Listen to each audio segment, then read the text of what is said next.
Assalamualaikum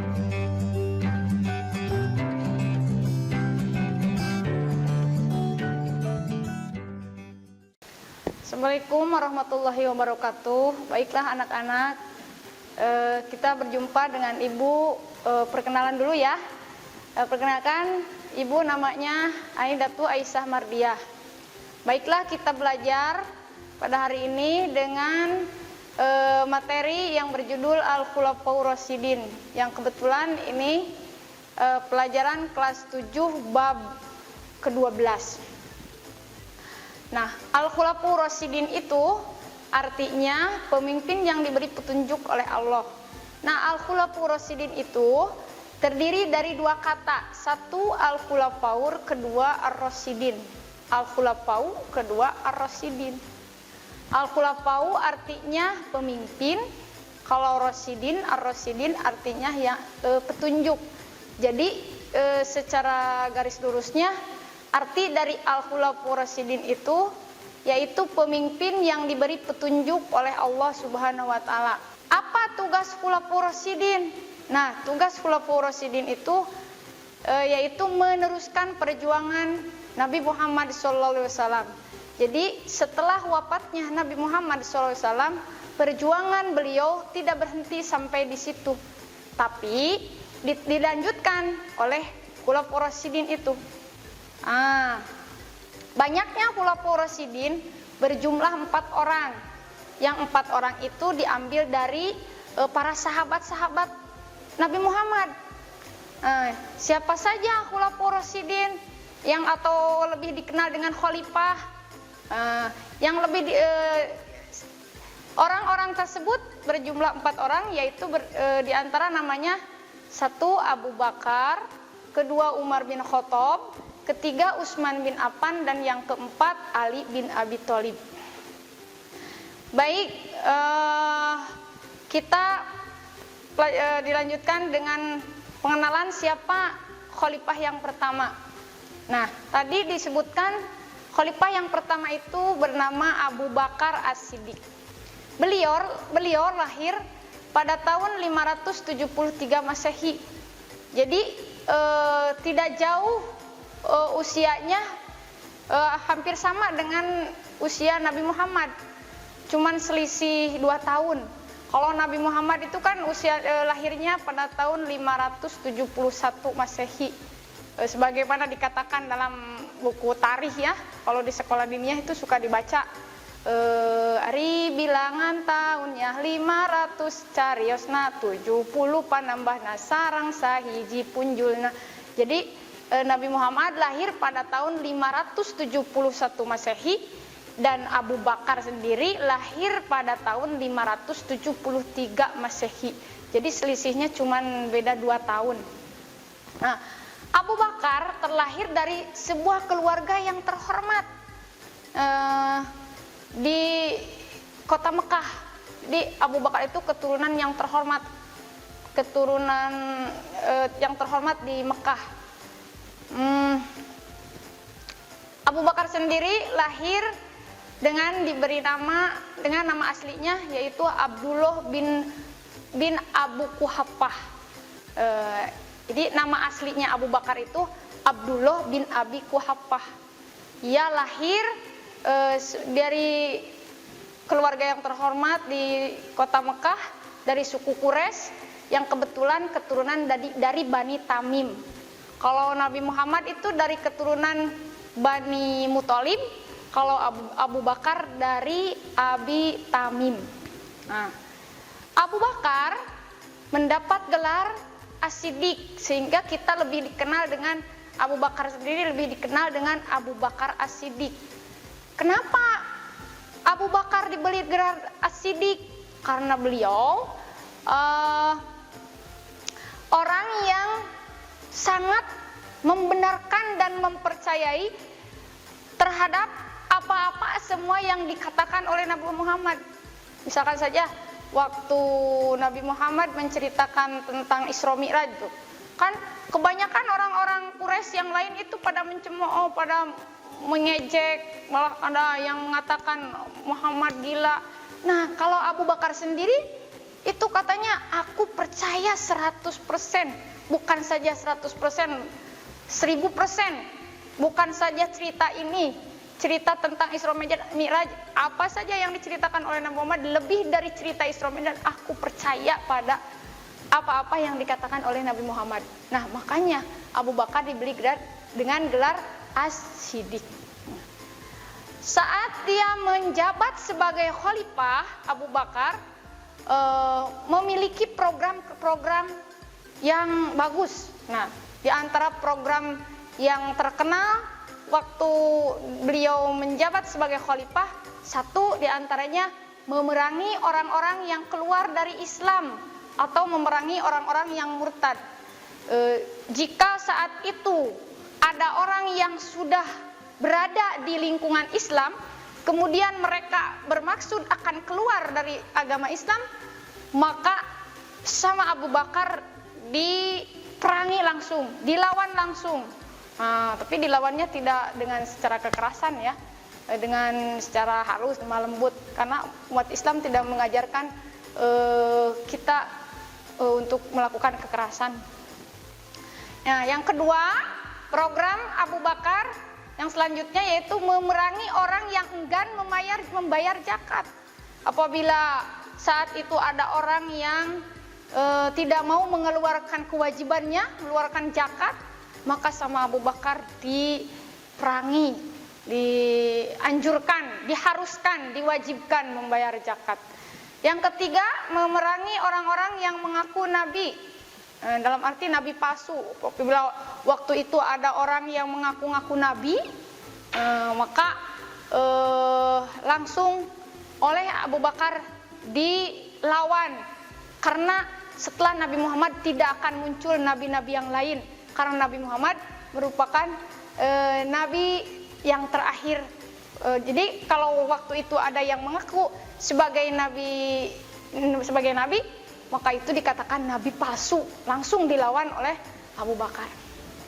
Nah, menginjak pada khalifah yang kedua, yaitu Umar bin Khattab atau Umar bin Khattab bin Nufel bin Abdul Uzza. Wah, panjang ya namanya, sering kita kenal saja dengan Umar bin Khattab. Nah, Umar bin Khattab ini dilahirkan di kota Mekah dari suku Bani Adi, dari Bani suku Adi. Masih dari serumpun Bani Quraisy, masih orang Mekah dan suku Quraisy. Dan kebetulan ini Umar bin Khattab ini keturunan dari Bani Adi. Jadi kalau Muhammad dari Bani Muthalib, kalau Abu Bakar dari Bani Tamim, kalau Umar bin Khattab dari Bani Adi. Umar bin Khattab lahir di kota Mekah selang waktu 13 tahun setelah kelahiran Nabi Muhammad. Jadi selisih umur antara Nabi Muhammad beserta Umar bin Khattab itu 13 tahun lamanya. Lumayan cukup lama ya, cukup jauh itu selisih usianya. Beliau lahir dari sepasang orang tua yang bernama, ayahnya bernama Khattab bin Nufel Asim Al-Quraisy. Karena itu beliau dikenal dengan Umar bin Khattab. Dan ibunya bernama Hantamah binti Hasim. Dan Hantamah itu, jadi orang tua Umar bin Khattab itu bernama, ayahnya bernama Khattab, kalau ibunya bernama Hantamah bin Hashim. Nah, apa saja program yang dikelola sepanjang khalifah Umar bin Khattab itu? Nah, satu programnya itu mendirikan beberapa departemen dalam pemerintahan. Nah, jadi Umar bin Khattab itu selama menjabat sebagai khalifah, beliau mendirikan beberapa departemen dan pemerintahan. Jadi pengaturan kegiatan pemerintahan itu diadakannya semasa Umar bin Khattab. Nah, kedua, mengatur dan menertibkan pajak. Nah, membayar pajak itu kan kita juga suka harus diwajibkan membayar pajak. Nah, waktu dulu juga ada aturan membayar pajak. Nah, waktu Khalifah Umar bin Khattab mulainya itu. Ketiga, mendirikan pengadilan. Nah, keempat, mendirikan Baitul Mal. Kelima, mencetak mata uang. Keenam, mendirikan atau menetapkan tanggal hijriyah, kalender hijriyah. Jadi tanggal hijriyah itu ditetapkan pada masa Khalifah Umar bin Khattab. Nah, itu. Sekarang kita beralih ke Khalifah yang ketiga, yaitu Utsman bin Affan. Utsman bin Affan adalah sahabat Nabi yang termasuk Khulafaur Rasyidin yang ketiga. Setelah Umar bin Khattab meninggal, perjuangan dilanjutkan oleh Utsman bin Affan. Beliau adalah dikenal sebagai pedagang yang kaya raya dan pembisnis yang handal. Sekaligus tidak hanya pembisnis handal, juga kaya raya, beliau juga sangatlah dermawan. Apa itu dermawan? Dermawan itu baguran, suka memberi lah, tidak kikir, tapi dia suka memberi itu. Tidak merasa sayang terhadap hartanya itu. Dia mengikhlaskan hartanya buat dijadikan bekal memperjuangkan agama Islam. Nah, dalam menjabat sebagai khalifah, Utsman bin Affan memiliki banyak prestasi yang diraih waktu beliau menjadi khalifah.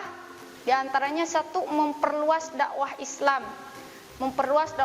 Jadi dakwah Islam itu disebarluaskan tidak hanya di keliling kompleks situ-situ saja, tapi beliau terus diluaskan sampai ke mana gitunya, ke berbagai pelosok yang ada di kota Mekah sendiri.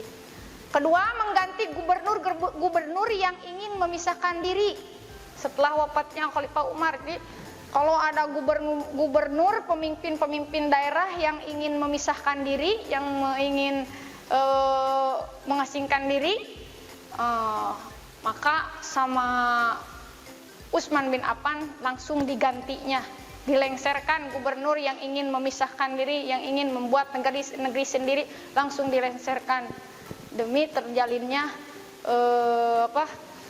negara yang kuat. Ketiga, perjuangan Utsman bin Affan yaitu memperbanyak nas Al-Quran, banyak menulis naskah-naskah Al-Quran. Al-Quran itu disusun rapi semasa Khalifah Utsman bin Affan. Jadi dibukukannya Al-Quran itu ketika Khalifah Utsman bin Affan. Yang selanjutnya, membangun perekonomian dan menyempurnakan pengaturan tata negara. Nah, kegiatan perekonomian supaya baik itu disempurnakan oleh Utsman bin Affan. Selanjutnya, membangun angkatan laut. Nah, ada angkatan laut gitunya supaya lautnya aman, dibangun angkatan laut, TNI-nya. Kalau di sini, kalau di negara Indonesia ada angkatan laut, angkatan darat, angkatan udara. Nah, di Arab juga ada angkatan laut. Jadi dibikinnya itu, dibangunnya itu ketika Khalifah Utsman bin Affan. Kegiatan yang selanjutnya yang dilakukan oleh Utsman bin Affan adalah membangun jalan-jalan dan jembatan untuk mempermudah proses berdakwah. Jadi supaya pelosok-pelosok yang ada di Mekah itu gampang dijangkau untuk berdakwah, menyebarkan agama Islam, itu dibangun jalan-jalan alternatif dan jembatan-jembatan. Itu salah satu alternatif untuk memudahkan beliau menyebarkan perjuangan Nabi Muhammad. Yang terakhir, mendirikan masjid dan memperluas masjid Nabi di Madinah. Nah, perjuangan yang terakhir waktu Khalifah Utsman bin Affan itu memperluas masjid dan mendirikan masjid-masjid yang ada di Madinah. Jadi masjid-masjid yang ada di Madinah yang kira-kira harus ada masjid dibangun, yang sudah ada diperluas gitu ya, direnovasi gitu. Nah, yang keempat, kita menginjak kepada khalifah yang keempat, yaitu Ali bin Abi Thalib, Sayyidina Ali bin Abi Thalib. Sayyidina Ali bin Abi Thalib diberi gelar oleh Allah dengan Ali bin Abi Thalib karramallahu wajhah. Kenapa Ali bin Abi Thalib diberi gelar karramallahu wajhah? Karena beliau semasa hidupnya tidak pernah melihat kemaluannya. Makanya diberi gelar dengan karramallahu wajhah. Apa itu artinya karramallahu wajhah? Artinya orang yang dimuliakan wajahnya, gitunya. Ali bin Abi Thalib mempunyai nama asli Haidar. Nah, jadi nama aslinya Ali bin Abi Thalib itu Haidar yang artinya singa. Kenapa Ali bin Abi Thalib nama aslinya Haidar atau singa? Karena beliau adalah pemuda, orang yang pemberani. Nah, pemuda yang pemberani, galak kayak seperti singa, itu pemberani, wanian. Nah, beliau lahir dari Abu Thalib, yang mana Abu Thalib itu adalah merupakan kakak dari ayah Nabi Muhammad. Jadi Ali bin Abi Thalib bersama Nabi Muhammad itu masih sepupu. Kalau Nabi Muhammad itu lahirnya dari ayah yang bernama Abdullah, kalau Ali lahirnya dari Abi Thalib. Sedangkan Abdullah dan Abi Thalib itu adik kakak. Jadi Muhammad dan Ali adalah sepupu. Beliau adalah seorang pemeluk Islam pertama. Beliau menjadi salah satu pemuda yang paling pertama masuk pada agama Islam dan mempercayai adanya Nabi Muhammad dan mempercayai kenabiannya Nabi Muhammad. Nah, awal mulanya keluarga Nabi Muhammad itu banyak yang nggak percaya ya, nggak banyak yang beragama Islam, nggak semuanya beragama Islam, banyaklah diantaranya. Nah, diantara keluarga yang pertama masuk agama Islam itu Ali bin Abi Thalib. Nah, kalau dalam buku tarikh itu dikatakan bahkan paling muda itu yang paling muda, anak muda yang paling pertama masuk agama Islam itu Ali bin Abi Thalib. Dalam buku tarikhnya itu dikatakan gini, kalau nggak salah ya, murang kalih noman anu pangheulana iman Sayyid Ali Karasan. Itu gak tahu lagi lah, lanjutnya lupa lagi. Mohon maaf aja. Nah, Ali bin Abi Thalib itu selain menjadi sepupu Nabi Muhammad, beliau juga menjadi menantu Nabi Muhammad. Beliau ditikahkan atau menikahi putri Nabi Muhammad yang bernama Siti Fatimah. Nah, itu program apa yang diperjuangkan selama dia menjabat sebagai khalifah? Nah, di antara prestasi yang dicapainya selama beliau menjabat sebagai khalifah, satu, Islam tersebar hingga di wilayah barat India. Nah, jadi selama perjuangan yang dikuasai oleh Ali bin Abi Thalib, umat Islam semakin luas menyebar, bahkan sampai ke wilayah barat India. Nah, tidak hanya di sekitaran Arab saja, sudah sampai ke wilayah barat India, sebelah barat India. Kedua, mengganti para gubernurnya serta memberantas pemberontak. Mengganti para gubernurnya. Jadi diganti gubernur-gubernur yang sudah tidak layak, yang sudah tidak sejalan, digantinya oleh Ali bin Abi Thalib. Ketiga, memindahkan pusat pemerintahan dari Madinah ke Mekah. Jadi awalnya pusat pemerintahan kota Arab Saudi itu ada di Madinah. Nah, dipindahkan ke kota Mekah. Itu perjuangan semasa dipimpin oleh Khalifah Ali bin Abi Thalib. Nah, kesimpulannya pelajaran kali ini kita Ibu menjelaskan tentang Khulafaur Rasyidin, yang mana Khulafaur Rasyidin itu berjumlah 4 orang. Satu, Abu Bakar As-Siddiq, kedua Umar bin Khattab, ketiga Utsman bin Affan, dan yang keempat Ali bin Abi Thalib. Nah, itu ya. Cukup sekian saja dari Ibu, mudah-mudahan anak-anak semuanya bisa memahami. Assalamualaikum warahmatullahi wabarakatuh. Kunjungi sosial media lainnya seperti website kami di pkbmalfatah.com, Facebook PKB Malfatah Mananjaya, Instagram PKB Malfatah Official. Dan terima kasih telah klik video ini. Jangan lupa like, comment, share, and subscribe untuk menunjukkan dukungan kamu terhadap channel ini. Enjoy the video PKB Malfatah.